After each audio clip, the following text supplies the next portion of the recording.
TPN at technophilespodcast.com. I'm David Geisler, and this is the Technophiles Podcast.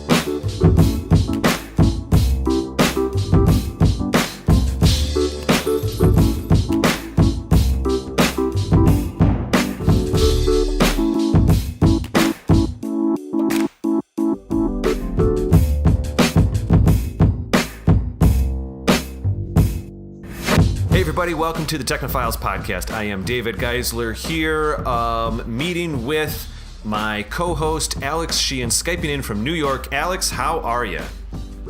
Oh, hey Dave. I didn't notice you there. I was playing my Nintendo Switch, Donkey Kong Tropical Freeze. Ooh. But as I understand it, we're recording an episode right now, so I should probably put the Switch away. You just snuck up on me there. It's weird. The setup just kind of took care of itself today. I was just playing the Nintendo Switch there.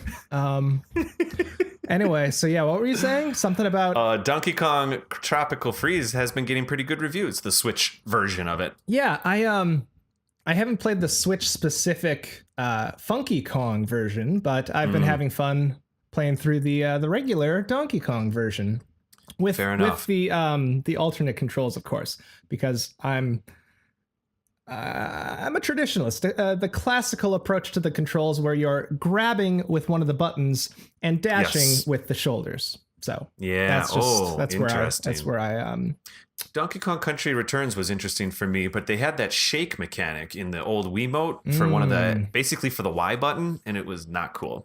Yeah, I wouldn't imagine. Like you'd be running and then you had to like shake to roll to do your crazy Donkey Kong Country style jumps. Mm-hmm. But I digress. So, actually we are talking about the Switch, of course, today. We are talking about Nintendo Switch Online.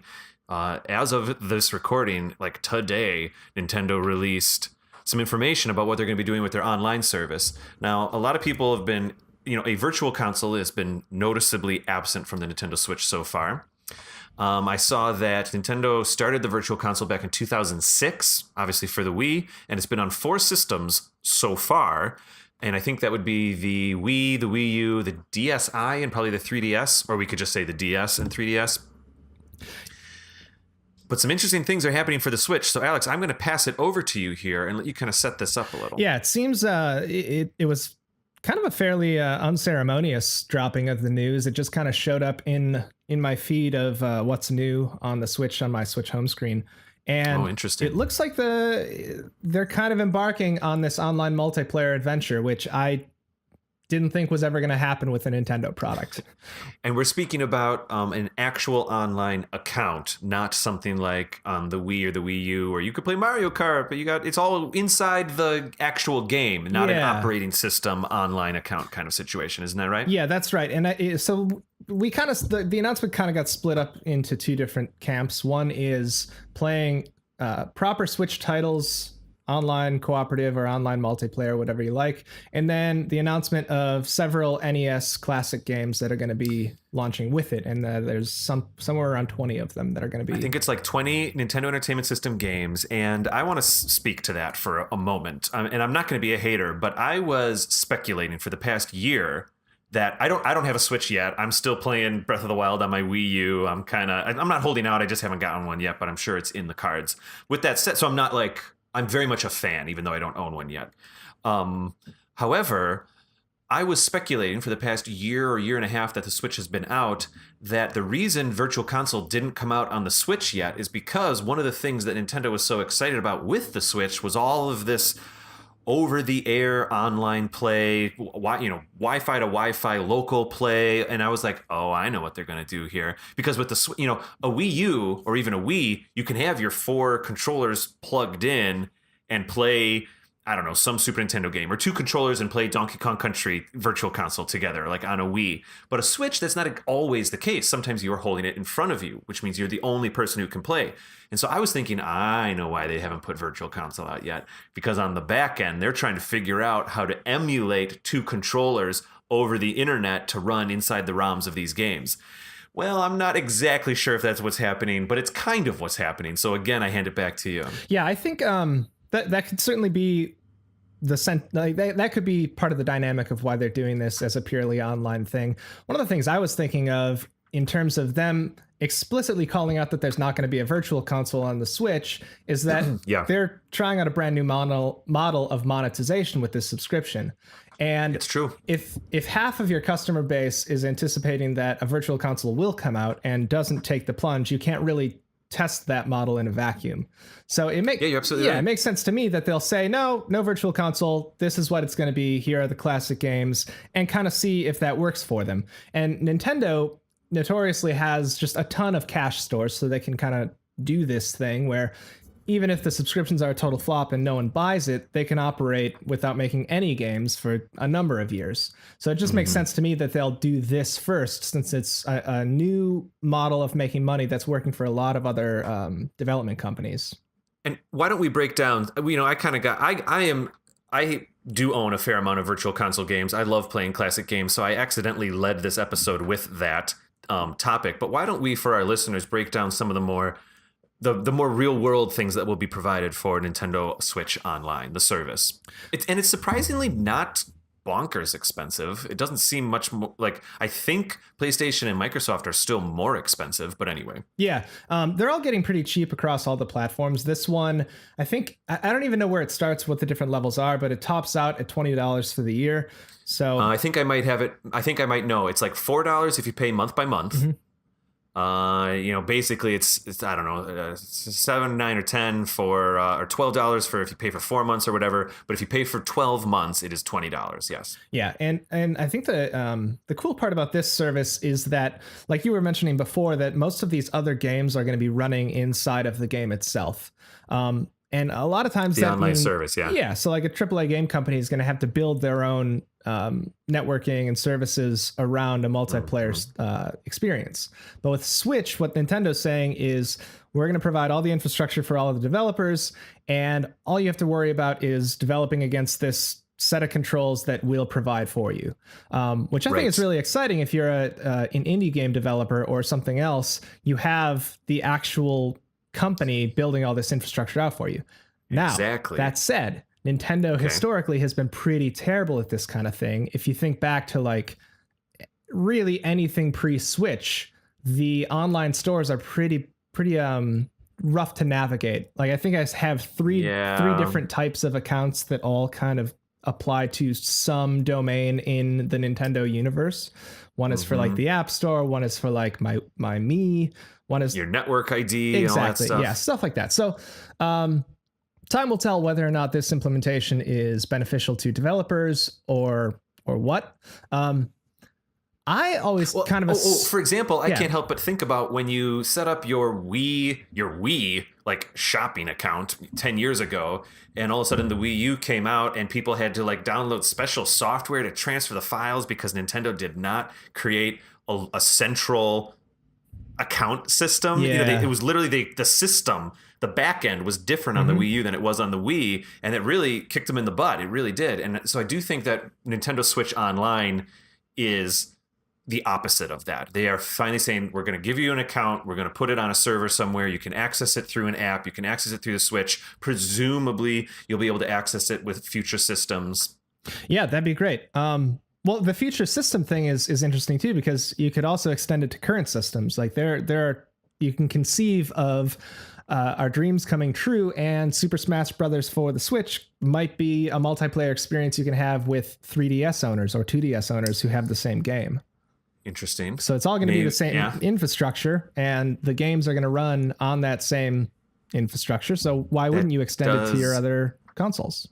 You're right. If you could have an app or a piece of software that runs inside of, I mean, probably not a Wii U anymore, I don't think they care, but like a 3DS or something like that, that can run that account, certainly. I mean, you do have the Nintendo Network ID right now. It's maybe the closest thing. Like, it's the same account you use to sign into Super Mario Run, and then it's the same account you use on Super Mario Maker and all of that. But that is just an account. Hopefully, I mean, I don't know, man. They've tried this like 3 or 4 times. So what is different this time? What is different this time? I don't know. This might be an actual attempt at it. They seem to have been sort of consolidating around their two main systems in a huge way around the Switch. And we see that in the way that the games are forming and the way that they're going to be developing their main titles like Mario and Zelda, where instead of two or three different Zelda titles, we're going to get Breath of the Wild for the life of the Switch, just a lot of DLC throughout its life cycle. We see nods to the 3DS and the 2DS when they come out with a Metroid game before anything comes out on the Switch for Metroid. So I think that they're consolidating a lot of their efforts here, right? They're scrubbing the internet of any mention of the Wii U by taking games off of that platform when they don't necessarily need to. Well, even you right now, you're playing a game that, or for your opening there, that game originally came out for Wii U, and this is the the switched version. Yeah. You know, that's everything is just the switched version. Yeah. So I think that not only have they consolidated their efforts in the actual platform itself, but this platform has outsold everything that it's ever made. So they have tons of resources being paid for by Switch sales and Zelda sales that they can sink into actual developers who have done this before. Now, they still kind of run into the issue of a lot of the AAA game developing companies don't want to build for the Switch, but maybe this is a thing that they can use to help entice them. And maybe it doesn't have to be EA, and maybe it doesn't have to be Ubisoft, even though Ubisoft has already made possibly the best game for the Switch in Mario and Rabbids. But that game, it was a real surprise. It is outstanding. I know. It's basically like a perfect version of the South Park games, which are already pretty great. Maybe. For me, it felt a lot like XCOM, which I enjoy playing on Steam. Yeah. Yep. So I think this might be a way to pull the best indie developers into the fold, and possibly some other big name game titles outside of like EA Sports games. We speak about the big, and if we do the opposite, we talk about the indie companies. Indie games are reported to be doing very well on the Switch. Indie developers that are making games, it's all about get to the Switch. That's where you're going to sell your game. Get to the Switch. And I have two comments about that, but I want you to chime in right now instead. Well, I think that some of that has to be attributed to the relative desert of games from the Switch for its first year. There's really just 2 games, and I didn't even know Mario plus Rabbids was good, so I can't imagine that the filthy casual Switch player knew that it was any good either. So all they had were indie developers. That said, there's been some really, really good indie games on the Switch. What's the one that's like the mega hard platformer where it's like Super Meat Boy, but is it like Alice or something. Celeste or something? Celeste? Is that it? It could have been that one too. I don't know. There's a few of them. Those games are just outstanding. Celeste is one. And I think that one of the keys there is that, like, if you think about really good indie games, they're all sort of pick up and put down games for the most part. And you can't do that as easily with a PS4. You can't do that as easily with an Xbox, but the Switch was made for it. You can play it takes you longer to boot up a PS4 than it does to play a couple levels in the game. Exactly. Yeah.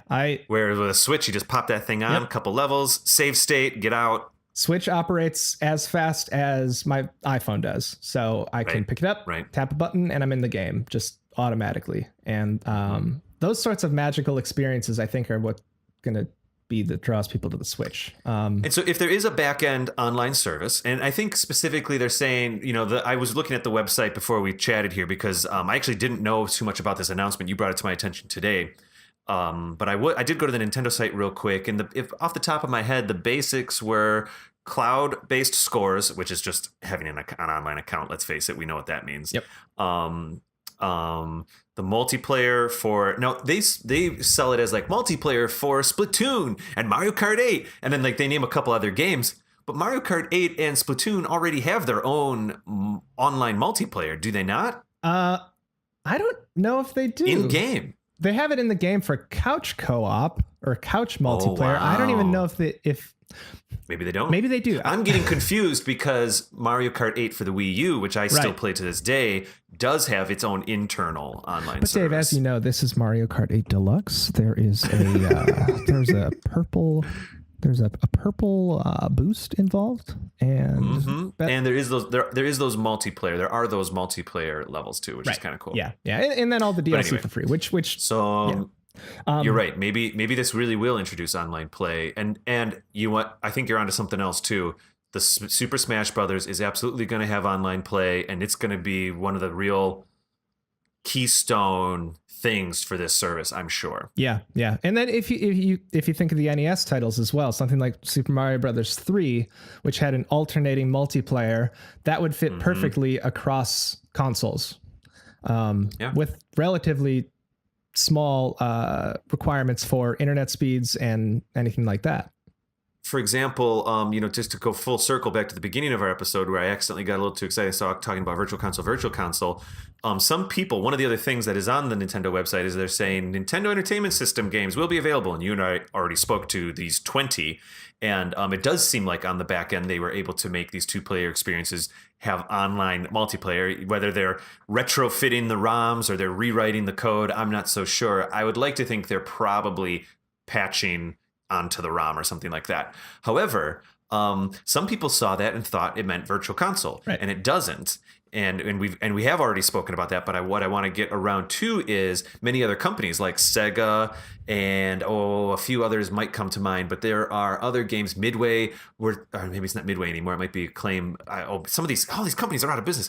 Anyway, let's just say Sega. Look it up in your Nintendo Power magazine. Maybe they have reference to what you're trying to think of. I know that Sega, very nice. Sega and like Squaresoft, they were totally anticipating putting certain games out on the inevitable Virtual Console for Switch. Yeah. And Sega has to pivot now. And what they're going to do is they're going to release these games. They're just going to release them through the normal Switch store. And so actually, I think I'm totally okay with that. Who cares? Yeah. You just go. Oh, yeah. They still sell. Maybe there isn't this kind of branded Virtual Console experience. But if a company wants to, if Sega wants to re-release Sonic Arcade Classics or this or that or whatever it is. NBA Jam. NBA Jam. NBA Jam. NBA Jam. The original, the remake, any of it would be all right. And Vector Man. Oh, Dave. So I think that stuff's gonna. You don't need any of that as long as you get Sega. That's what you need. That's all you need. And you need an iguana juggling a basketball where he does the spinny thing. You know what I'm talking about? Yep. And then it slowly bounces across. Oh, yeah. And then you get Vector Man, and you spend your whole day at Disney World in the one huge arcade playing Vector Man because that's all you really end up caring about anyway. That was over at Epcot Center. Do you remember that back in the 90s? Dave. That's all gone now. That is all That's gone now. Yeah. What is it? Stupid Harry Potter and Star Trek? Harry Star Potter's Wars? Warner Brothers. Dude, we are getting off topic. What are we talking Nintendo about? Switch. Okay. Online.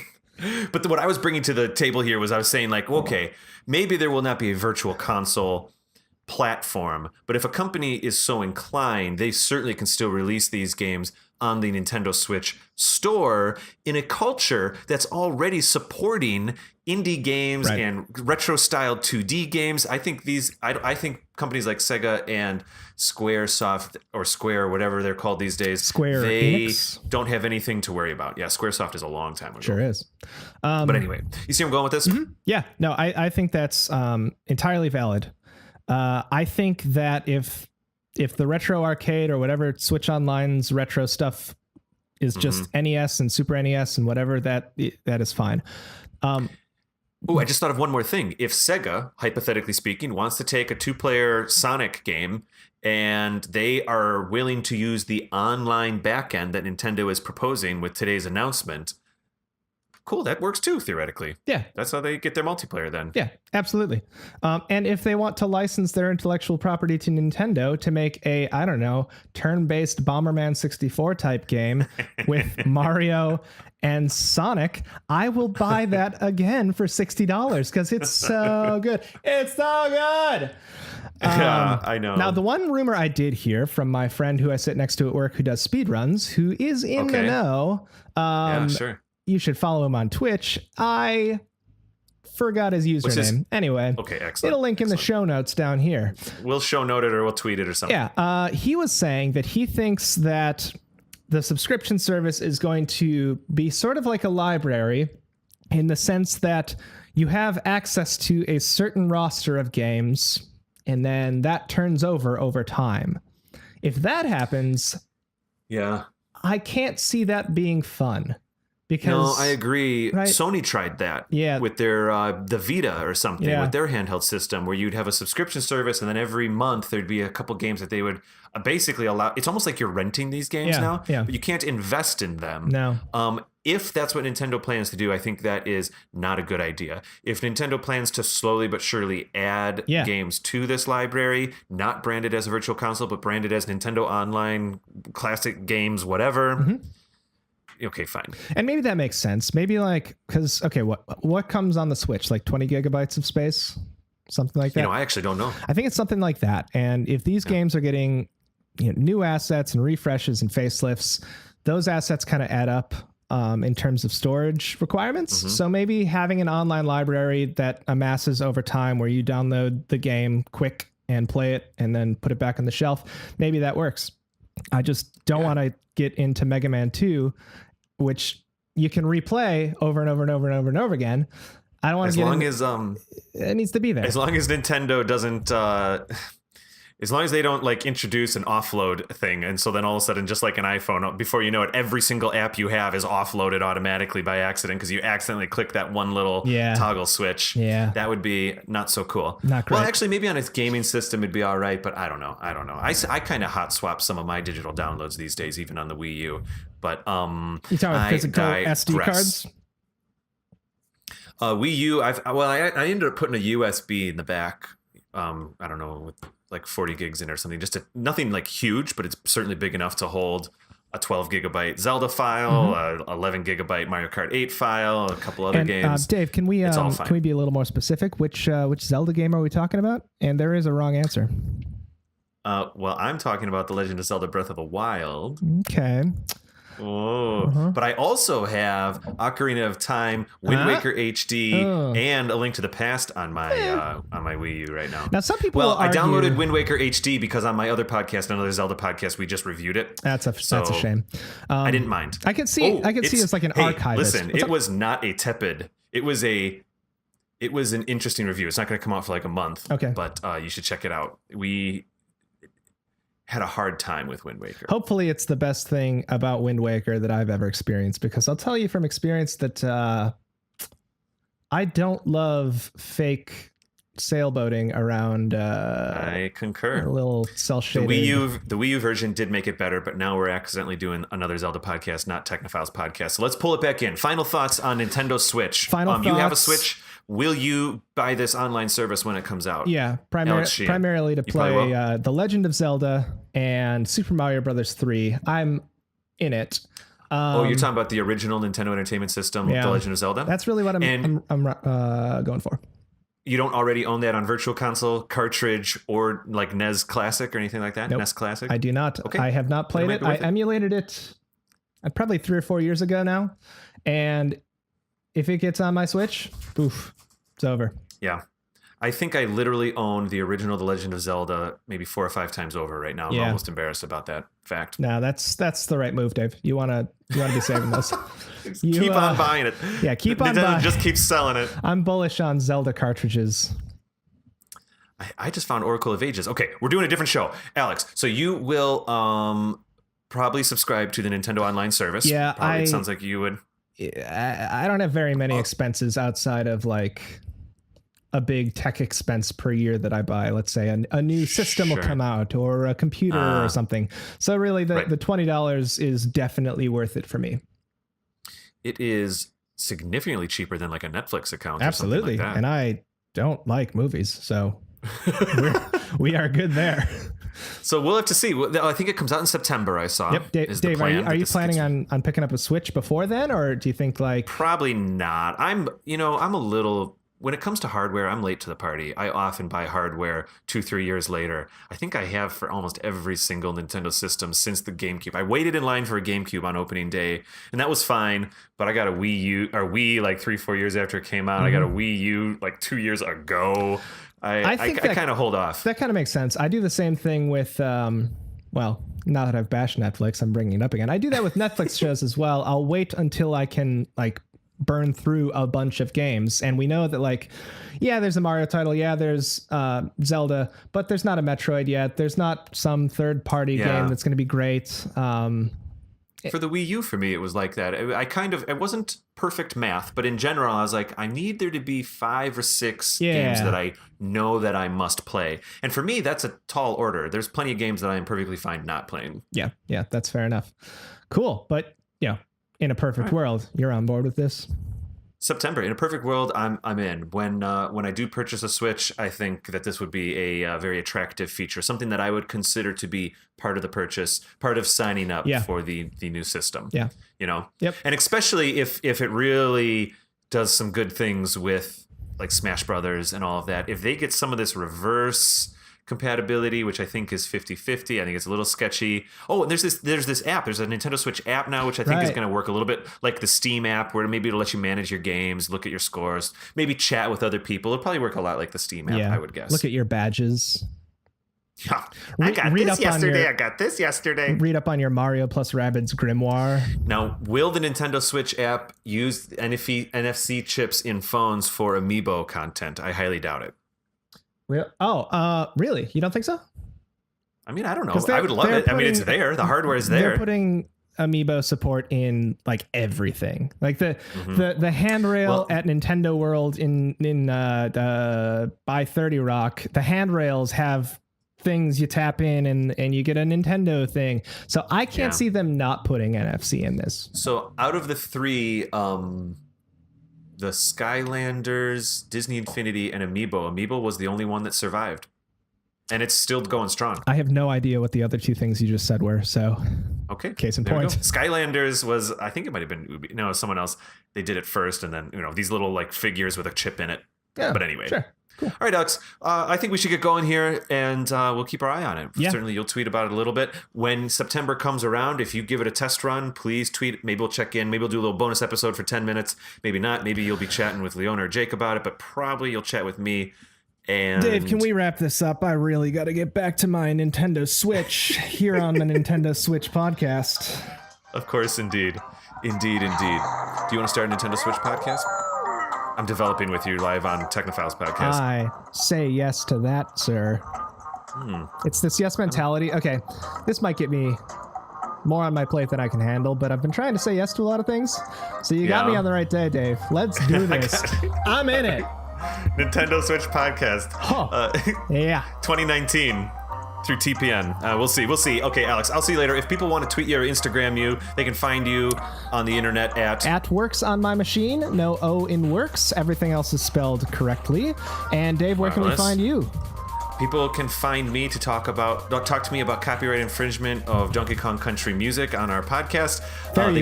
Fair use. It is happening diegetically in your space. We are not overdubbing it or anything like that. Anyway, people can find me on Instagram and Twitter by searching Raptor Paint. And people can tweet the show at Technophiles Pod.